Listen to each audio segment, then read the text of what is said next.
Bienvenue dans une autre journée vlog sur ma chaîne. C'est important pour moi de vous montrer souvent les réalités du terrain entrepreneurial. J'ai fait une vidéo vlog il y a de cela 3 semaines, je pense, ou un mois, dépendamment de quand celle-ci va sortir.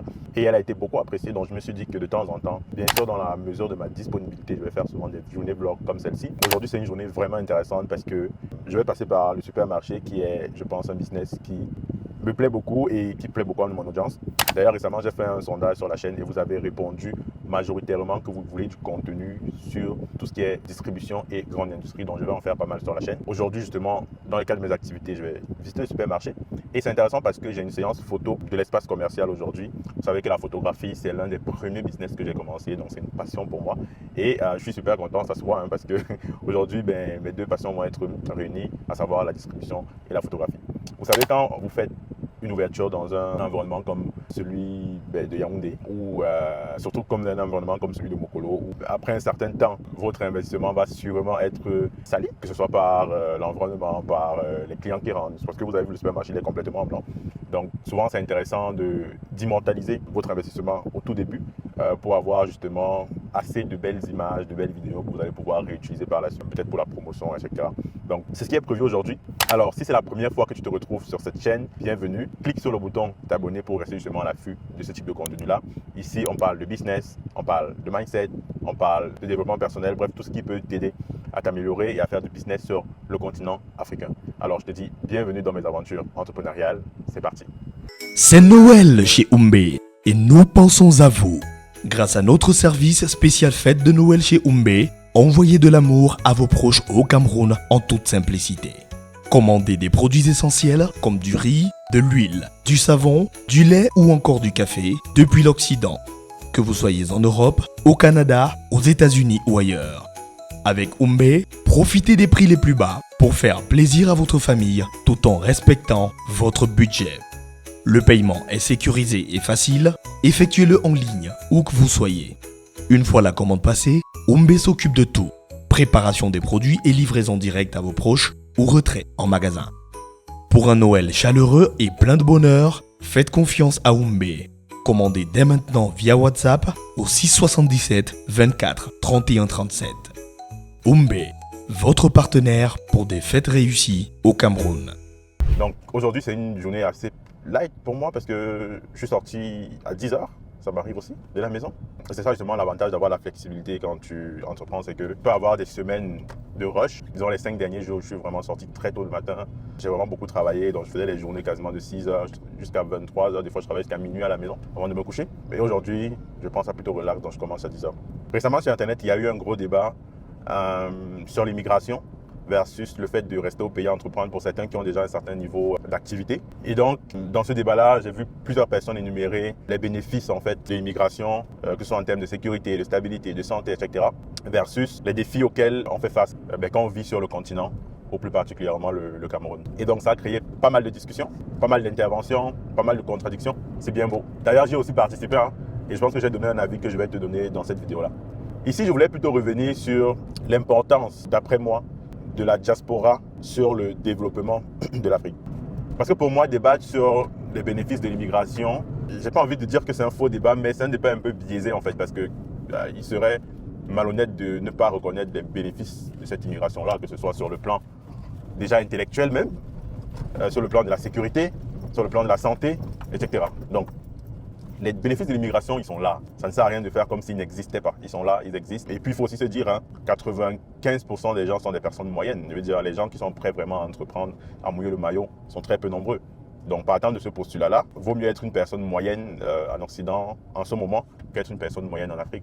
Ça, c'est une évidence. Maintenant, ceci étant dit, si nous tous laissons notre continent pour aller récolter les bénéfices du travail des autres, que va devenir notre continent? Moi, je pense que c'est ça la réelle question à se poser. Que va devenir notre continent? Parce que bien évidemment, on peut faire un débat sur est-ce qu'il faut laisser l'Afrique pour immigrer, mais plus tard, lorsqu'on aura immigré, on aura fait des études, on aura des propositions de salaire de 100 000 par année. Il y aura aussi un débat sur est-ce qu'il faut laisser 100 000 par année au Canada pour rentrer en Afrique, recommencer, lancer un business, tu vois. Ou finalement, si tu as un business qui tourne à peu près en Occident, tu auras finalement ce débat-là. Est-ce qu'il faut laisser ce business-là ou mettre en danger ce business-là pour entrer entreprendre en Afrique? Donc le débat va toujours se poser, quelles que soient les étapes de ta vie, tu vois. Et moi, ici, je voudrais discuter plutôt, essayer d'avoir une vue d'ensemble et de se dire, si tu vas dans une société où tout est déjà établi, où les gens ont travaillé pour ramener une certaine structuration, un minimum de qualité de vie, si tu vas dans ces pays-là et tu laisses ton pays, qui va développer ton pays? Et je pense que c'est une réalité brutale qu'il faut souligner aujourd'hui. C'est une réalité brutale vraiment qu'il faut souligner parce que l'heure n'est plus à la rigolade, les gars. L'heure n'est plus à la rigolade. En ce moment, les Africains quittent l'Afrique en masse. Je n'ai pas les chiffres en tête, hein. Du moins, je n'ai même pas fait d'études statistiques objectives dessus. Mais de par mon observation, mes appréhensions, peut-être que si vous avez des chiffres dessus, vous pouvez les mettre en commentaire. Mais je pense qu'on a atteint un seuil critique sur les 12 derniers mois où on a vu le plus gros échange migratoire entre l'Afrique et l'Occident, à savoir une masse d'Africains qui sortent de l'Afrique et qui vont dans différents pays, mais particulièrement au Canada, et une masse d'Occidentaux qui viennent faire du business en Afrique. Pour moi, c'est une alerte en fait. C'est vraiment une alerte parce que dans beaucoup de secteurs d'activité, les Occidentaux ont la main mise sur le business. Moi, là, je vous parle vraiment d'une réalité. Dans beaucoup de secteurs d'activité, les Occidentaux ont la main mise sur le business. Et c'est sûr qu'on pourrait se dire que c'est un héritage colonial. Bien sûr, on va se dire que après la colonisation, il y a plusieurs secteurs d'activité qui n'ont pas complètement été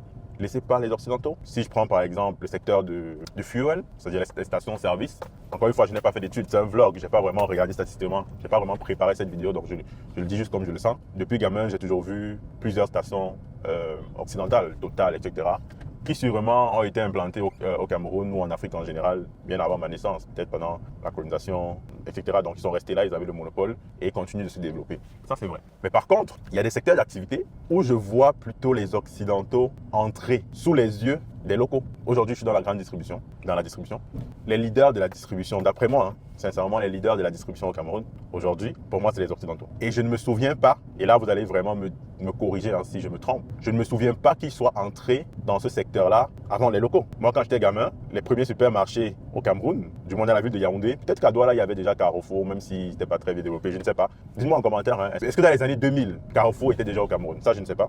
Je vais vérifier après. Je sais qu'ils n'étaient pas à Yaoundé, peut-être qu'ils étaient à Douala. Peut-être qu'ils avaient un espace à Douala. Mais je me souviens que les films comme Niki, c'était eux qui avaient le marché. Niki, c'était le supermarché de référence en fait. Niki était supermarché de référence. Et après, dans les années 2002-2003, on a eu Santa Lucia, qui sont bien développés aujourd'hui, il faut le dire, qui concurrencent vraiment les films occidentaux. Mais je pense qu'on devrait en avoir plus en fait. Et si je devrais citer comme ça les leaders de la grande distribution en ce moment au Cameroun, je dirais qu'il y a Dove, il y a Santa Lucia, qui sont les têtes locales.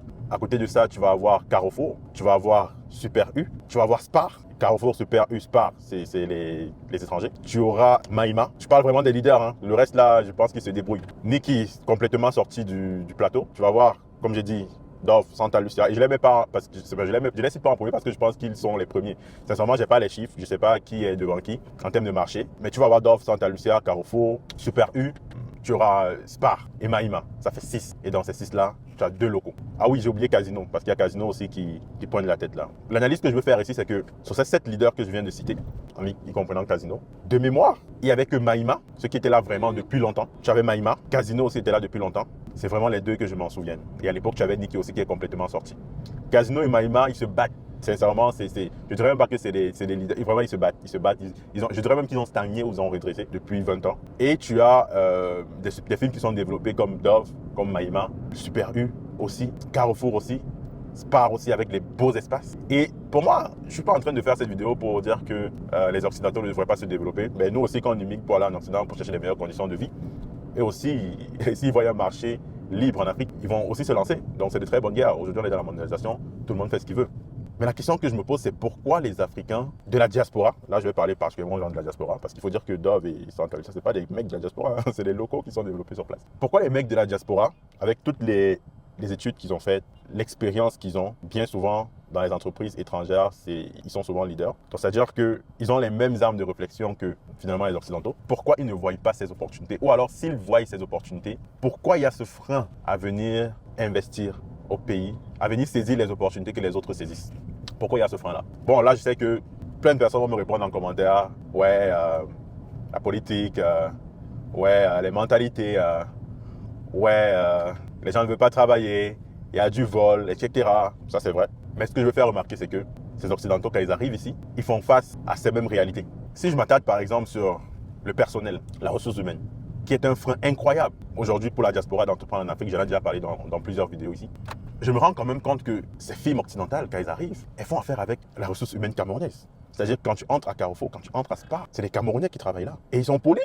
Mais je me suis dit, mais attends, mais ils sont polis. Pourtant, dans nos supermarchés à nous, moi par exemple, dans mon supermarché, j'ai un gros problème de ressources humaines sur lequel je suis en train de travailler, mais je me rends compte qu'à Carrefour, ils n'ont pas ce problème-là. C'est vraiment parce qu'ils mettent les moyens pour contrôler, ils mettent les moyens pour former. Il faut se le dire, ils font bien le taf. Les mecs, ils font bien le taf. Et je pense que s'ils le font bien, nous aussi, on peut le faire. Je ne vais pas être long sur le sujet. Je pense que j'ai donné assez d'éléments. Je voulais juste sortir par cette porte en disant que malheureusement, je pense que ce qui manque beaucoup aux Africains, c'est le sacrifice. C'est une mentalité de sacrifice. Parce que quand je vois beaucoup de personnes qui restent en Occident ou qui choisissent l'Occident au détriment de l'Afrique, et j'ai vu ça dans le débat qui s'est passé sur Internet, je pense que les arguments sont beaucoup plus basés sur la satisfaction personnelle, que ce soit économiquement, mentalement, santé, etc., tout ce qu'on veut citer. C'est basé sur la satisfaction personnelle et peut-être moins basé sur les générations à venir. C'est moins basé sur les générations à venir. Quand quelqu'un dit que je préfère aller en Occident, rester en Occident pour mes enfants, quel modèle de développement de société il veut prôner avec ça? C'est-à-dire que c'est tous les Africains de qualité, parce que l'immigration, c'est une immigration de qualité, partent en Occident pour leurs enfants. C'est-à-dire que plus tard, ils vont mourir. Les enfants vont être en Occident, dans un pays qui n'est pas le sien. Et moi, je sais que les enfants qui grandissent en Occident, ça c'est un autre débat, là, on ne le dit pas. Peut-être qu'ils peuvent avoir des opportunités, mais c'est des mecs qui sont perdus. Ils n'ont pas de culture.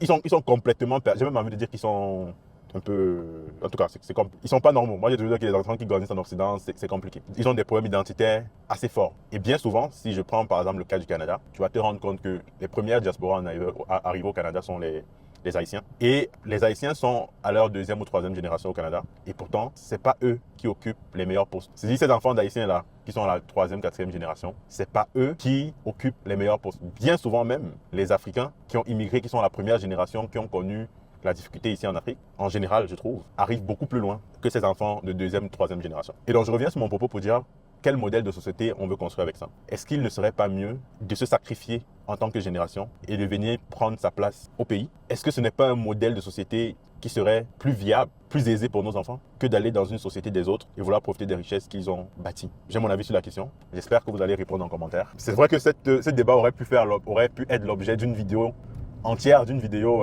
complètement dédiée à la thématique. Je me suis un peu emballé, je ne pensais pas que j'en allais parler aussi longtemps. Il y a tellement à dire sur le sujet. Si jamais je me rends compte que cette thématique vous intéresse, on va développer ça dans d'autres vidéos. Là, je suis presque arrivé au supermarché, donc on s'y retrouve tout à l'heure. Donc là, on est rendu au supermarché pour une séance photo, comme j'ai dit, de l'espace et aussi de l'équipe. Donc quand je suis arrivé, j'ai d'abord fait un premier setup avec mes équipes pour voir un peu quels sont les types de photos qu'on veut faire.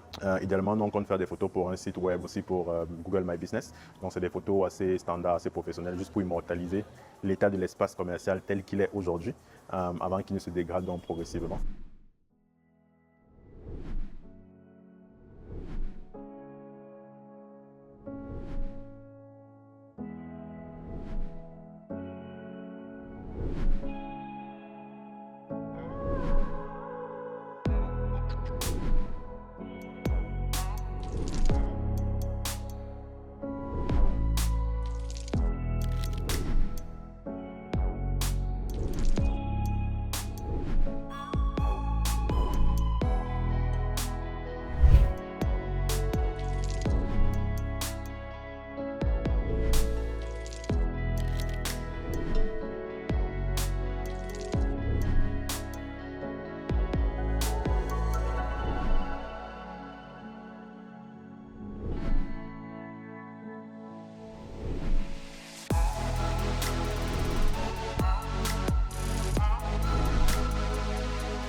Alors, j'ai terminé ma journée au supermarché.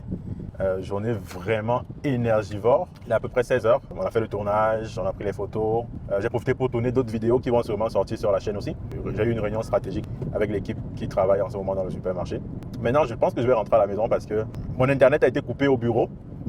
C'est quelque chose que je n'ai pas dit sur la chaîne. Je ferai peut-être une vidéo dessus plus tard. Mais dans le fond, je faisais partie de ceux qui avaient eu installé Starlink dans ces bureaux. Et puis, plus tôt dans l'année, il y a eu ce problème de régulation avec Starlink dans plusieurs pays d'Afrique. Starlink avait eu à annoncer qu'ils allaient se retirer des pays pour lesquels ils n'étaient pas officiellement installés.